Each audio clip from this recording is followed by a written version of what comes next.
আসসালামু আলাইকুম বন্ধুগণ, সবাই কেমন আছেন? আশা করি আল্লাহর রহমতে সবাই ভালো আছেন। আমরা যারা সংযুক্ত আরব আমিরাতে থাকি তাদের জন্য কিছু কিছু আহ, জিনিস জানা খুবই প্রয়োজন, যেগুলো আমাদের দৈনন্দিন কাজের জন্য সবচেয়ে বেশি ব্যবহারযোগ্য। এবং এই জিনিসগুলো যদি জানা থাকে তাহলে আমরা এক জায়গা থেকে অন্য জায়গায় বেশি দৌড়াদৌড়ি করার প্রয়োজন পড়ে না। এটা দিয়ে আমাদের সম্পূর্ণ কাজগুলো করতে পারি অনেকটাই। তো এরকম একটা অ্যাপসের নাম বলবো আজকে, যে অ্যাপসটা আপনার প্রতিনিয়ত থাকাটা অত্যন্ত গুরুত্বপূর্ণ। যারা আমরা এমআরআতে থাকি এবং যাদের কাছে একটা বৈধ একটা এমআরআত আইডি আছে, যদি আপনার কাছে এমআরআত আইডিটা থাকে, সাথে আপনার ফোনে আর একটা অ্যাপ্লিকেশন থাকবে, সেই অ্যাপ্লিকেশনটা হচ্ছে ইউই পাস। এটা আপনার জন্য খুবই গুরুত্বপূর্ণ। আপনার ইউই পাসের মাধ্যমে আপনার অনুপস্থিতিতে প্রয়োজনীয় অনেকগুলা কাজ করতে পারেন। বিশেষ করে আপনার ইমার্জেন্সি বা আপনার কোনো কারণে আইডিটা গুম হয়ে গেছে বা হারিয়ে গেছে, সেক্ষেত্রে আপনার ভার্চুয়াল এমআরআত আইডিটা আপনি ইউই পাসের মাধ্যমে খুব দ্রুতভাবে ডাউনলোড করে নিতে পারবেন এবং আপনার বিষয় পেজটা প্রয়োজন অনুযায়ী দ্রুতভাবে ডাউনলোড করে নিতে পারবেন। এবং আপনার আদারওয়াইজ অন্যান্য কাজগুলো, আপনার গাড়ির ফাইল ওপেন করতে যাবেন বা মুলকিয়া বানাইতে যাবেন বা এভরিথিং, অনেকগুলো কাজ যেগুলা সেটা আলোচনা করতে অনেক লম্বা হয়ে যায়। তবে আপনার এই পাসটা খুবই গুরুত্বপূর্ণ। এবং আপনার যদি বিষয় ক্যান্সেল করাও যদি প্রয়োজন পড়ে আখেরে, সেটাও আপনার ইউ পাসের মাধ্যমে করতে পারেন। অর্থাৎ আপনার ইউ পাসটা এতটা গুরুত্বপূর্ণ যে আপনার প্রয়োজনীয় সকল কাজ আপনি এক জায়গা থেকে বসে করতে পারবেন। আর একটা বিষয় হচ্ছে যে আইএলও ইন্স্যুরেন্স, আমরা যে একটা ইন্স্যুরেন্স করি আইডির উপরে, আনএমপ্লয়ি ইন্স্যুরেন্স, সেই ইন্স্যুরেন্সটার ব্যাপারে অনেকের প্রশ্ন আছে। অনেকে প্রশ্ন করেন আমাদেরকে যে ইন্স্যুরেন্স আপনি করছেন, আপনার টাইম অনুযায়ী যদি শেষ হয়ে যায় তাহলে কতদিন গ্রেস পিরিয়ড টাইম থাকে, বা টাইমের বাইরে গেলে কেমন ফাইন আসতে পারে।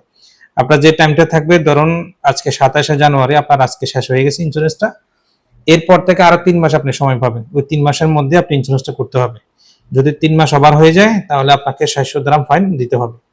আর একটা বিষয় হচ্ছে, আপনি যদি সেম কোম্পানিতে হয়ে থাকেন, যে আপনি পূর্বে ইন্স্যুরেন্স করছেন বা ডেট ওভার হয়ে গেছে বা করেন নাই, আপনার 700 টাকা ফাইন আসছে, তাহলে আপনি যদি সেম কোম্পানিতে হয়ে থাকেন, ভিসা রেনু করবেন, তাহলে শুধু ইন্স্যুরেন্সটা করবেন, ফাইনটা পে করার প্রয়োজন নাই, ফাইনটা ছাড়া হয়ে যাবে। যদি আপনি ইন্স্যুরেন্সের ফাইন রাখা যদি ভিসা ক্যান্সেল করেন, সেক্ষেত্রে আপনার যদি অন্য কোথাও যদি ভিসা লাগাইতে চান, তাহলে ওই ফাইনটা কিন্তু পে করতে হবে। সো এই জিনিসটা মনে রাখবেন, যদি সেম কোম্পানিতে ভিসা রেনু করেন তাহলে ফাইন দেওয়া লাগবে না, শুধু ইন্স্যুরেন্সটা আপনাকে কন্টিনিউ করতে হবে। এখন তো ইন্স্যুরেন্স 2 বছরের জন্য হয় একসাথে। আপনার ইন্স্যুরেন্স শেষ হয়ে গেলে গ্রেস পিরিয়ড 3 মাসের ভিতরে ইন্স্যুরেন্সটা করবেন, তাহলে ফাইন আসবে না। আর যদি সেম কোম্পানিতে যদি আপনি ভিসা রেনু করেন, তাহলে ফাইন ছাড়া কিন্তু আপনি ভিসা রেনু করতে পারবেন, আর শুধু ইন্স্যুরেন্সটা করতে হবে। আরেকটা বিষয় হচ্ছে যে অনেকে আমাদের লাস্ট যে 2টা ভিডিও আমরা সাবমিট করছি, 2টা ভিডিওর মধ্যে অনেকে কমেন্ট করছেন পার্টনার ভিসা দিয়ে কি আউটসাইড থেকে আনা যাবে। না, এই মুহূর্তে পার্টনার ভিসা দিয়ে আউটসাইড থেকে কোনো ভিসা হবে না। আউটসাইডের ভিসা একমাত্র যে ডিগ্রিধারী যাদের সার্টিফিকেট আছে তারা করতে পারবে। পাশাপাশি ফ্রি জোন থেকে যদি কেউ যদি নিয়ে আসতে চায় সেটা করতে পারবে। আদারওয়াইজ অন্য কোনো অপশন নেই যে আপনার আউটসাইড থেকে যে পার্টনার ভিসাতে নিয়ে আসবেন, এটা কোনো অপশন নেই। তো আশা করি বুঝতে পারছেন যে ইউ পাস কতটা গুরুত্বপূর্ণ। আইএলও ইন্স্যুরেন্সের ব্যাপারে অনেকে দ্বিমত পোষণ করেন, কখন ফাইন আসে বা কখন কত টাকা ফাইন আসতে পারে, এরকম কিছু। আর আউটসাইড থেকে যে পার্টনার ভিসা আনা যাবে না, এটা আপনাদেরকে আবারও ক্লিয়ার করছি। এর আগে অনেকবার বলছি যে যারা বারবার প্রশ্নগুলো করতেছেন তাদের জন্য আসলে ক্লিয়ার হয়ে যাবে, আউটসাইড থেকে পার্টনার ভিসা দিয়ে ভিসা আনা যাবে না। ধন্যবাদ সবাইকে।